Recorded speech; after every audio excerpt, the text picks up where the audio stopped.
On November 22, 2022, for the first time in his 20-year career, Cristiano Ronaldo had his contract with a professional team terminated. Manchester United had sacked perhaps their greatest player of all time. The separation came just days after Ronaldo's bombshell interview with Piers Morgan broke the internet. And while the ashes settle from the bridges burnt by the Portuguese superstar, the rest of us sit and ask the same question together. Where will Ronaldo play football next? The answer to the question, however, isn't as universal, with a sea of speculation powering Ronaldo's media storm. Twitter debates and think pieces for Cristiano's next suitor are endless, but the three teams I keep seeing suggested as the candidates are as follows.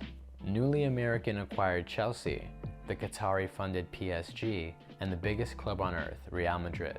And I'm here to tell you that none of those teams make any sense at all, and the team that'll most likely land his signature isn't even on the list. Put on your football manager hats as we take a closer look at the only team who can actually sign Cristiano Ronaldo. Welcome back to the channel, guys. You're watching the Sideline Starters, and my name is Andy, first team all sideline. Don't forget to hit the like button to help the channel grow, and without further ado, let's get started. First things first, I'm a man of reason. I don't just say things just to say things. Ronaldo's next venture will most likely be the final chapter of his career at the highest level, which means that he won't just be signing with anyone. No, Ronaldo's next club needs to meet very specific criteria to even think about signing him. And that criteria is as follows. Number 1, the club needs to be able to afford him. This one's pretty obvious. Ronaldo will have to take a pay cut given the $500,000 weekly wage he was getting from Manchester United, but we're still probably talking about close to $300,000 a week for his services going forward. Number 2, the club must be in need of a striker and willing to play attacking football through Ronaldo. Ronaldo isn't going to another club that isn't willing to build their playstyle around him. There's no way he'll sign somewhere and risk a repeat of what happened at United. No chance. And number 3, the club must be ready to win silverware now. And when I say now, I mean this year or next year. Ronaldo is a serial winner and won't spend time at another rebuild project. And that's what it's going to take to sign Ronaldo. And as it stands, I can only think of one team that can check off all three. But before we get into that, let's break down why the other three won't work, starting with the Blues.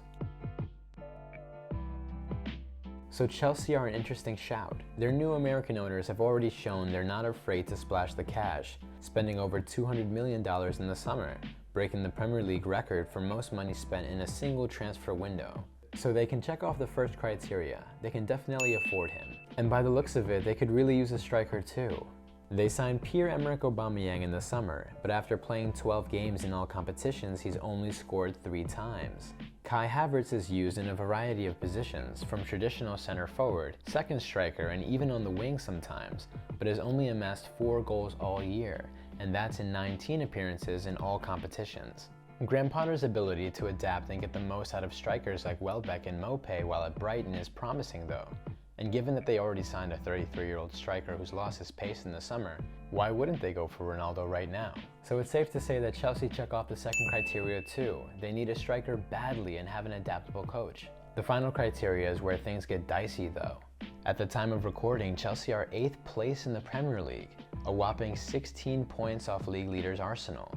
They're 13th in the league in goals scored and play some of the most boring football I've ever seen a supposed super club play. So they don't fulfill our final criteria. They're not ready to win right now. So with Chelsea out of contention, we move on to the richest club in the world. So let's get the first one out of the way. PSG can obviously afford him.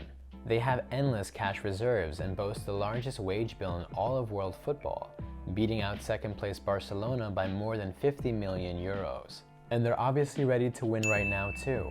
They made it to the Champions League final recently and are favorites to win their domestic league every single year too. They're one of the most exciting teams to watch right now, with new coach Galtier getting the absolute best out of Neymar and Messi this season. But it's this surplus of attacking talent that'll prevent PSG from signing Ronaldo. They don't need a striker right now.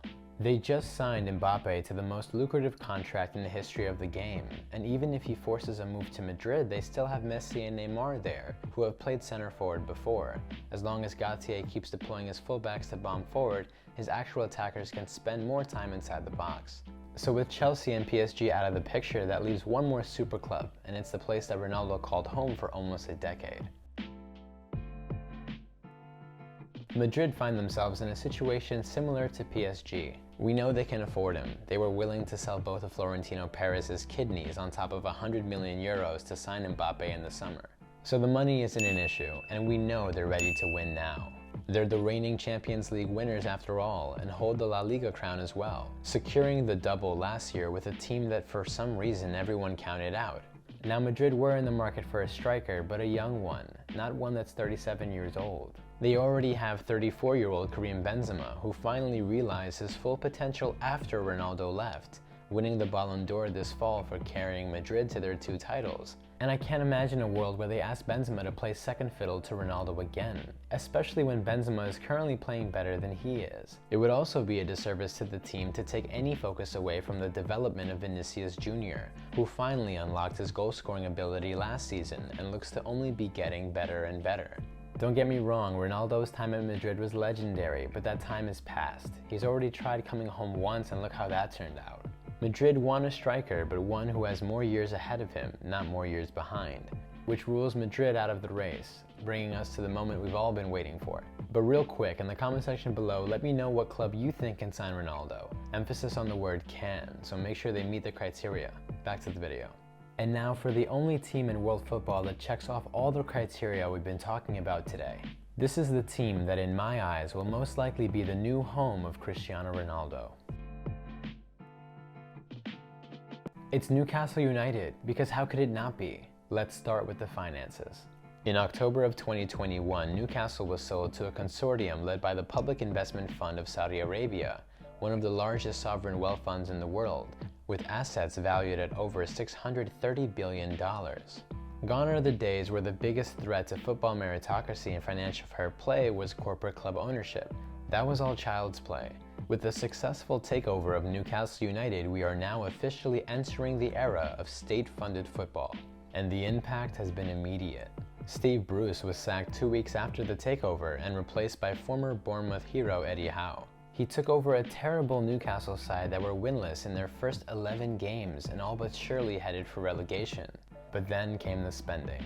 Newcastle spent over 130 million euros in the January window to avoid relegation, highlighted by the signings of fullback Kieran Trippier and defensive midfielder Bruno Guimaraes. They finished 11th in the Premier League for the 2021-2022 season, becoming the first team in league history to go winless in their first 14 games and not be relegated. And the spending continued in the summer. Newcastle spent another 136 million euros for the upcoming season, signing sensational English goalkeeper Nick Pope, Lille's title-winning 22-year-old centre-half Sven Botman, and Swedish wonder boy Alexander Isak from Real Sociedad.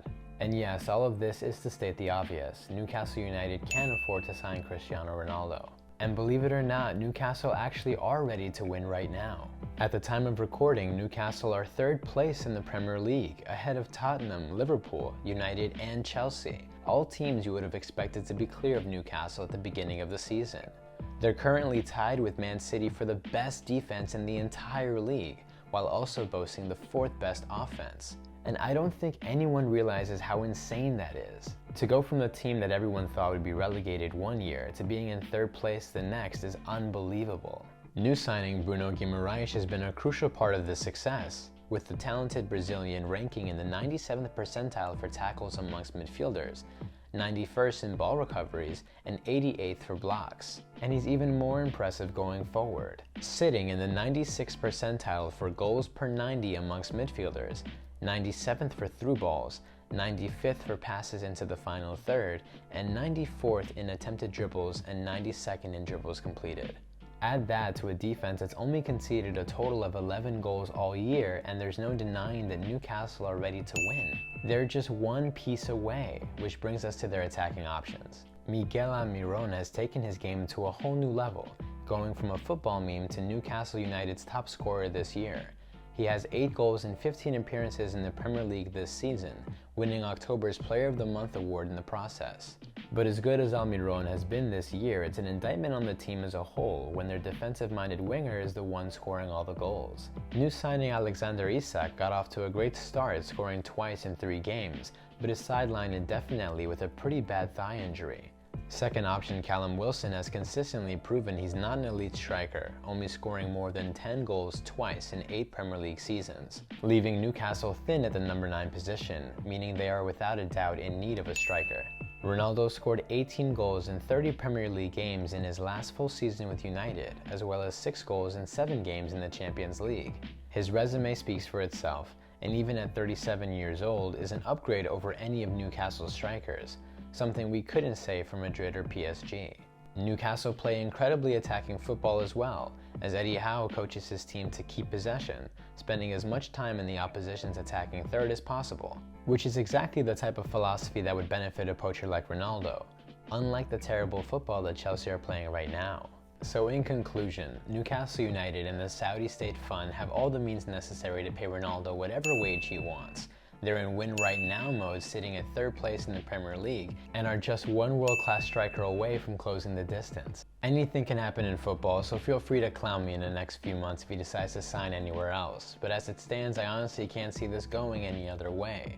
And if he does sign for Newcastle, every single person watching this video owes me a sub. No exceptions. On a more somber note, this is the final chapter of one of football's greatest ever players, a competitor the likes of which professional sports comes across once in a generation.